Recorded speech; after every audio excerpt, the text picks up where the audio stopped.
కూడా మన కర్తవ్యాన్ని మన ముందు ఉంచారు. ఏంటంటే ఇదో మన ధర్మం, సనాతన భారతీయమైన ధర్మాన్ని మనం ఆచరించటం, మన పిల్లల చేత ఆచరింప చేయటం, 10 మందికి చెప్పటం. ఇదిగో ఈ రోజున ఎటు ఒక్క చూసినా సమస్య, ఏ అంశం చూసినా సమస్య. మరి దానికి పరిష్కారం ఏంటంటే వారు చెప్పినట్టుగా, వారు చెప్పిన విధానంలో నడుచుకోవడం ఒక్కటే పరిష్కారం.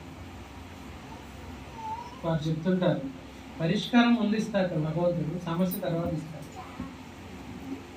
అలాగా వారే పరిష్కారం.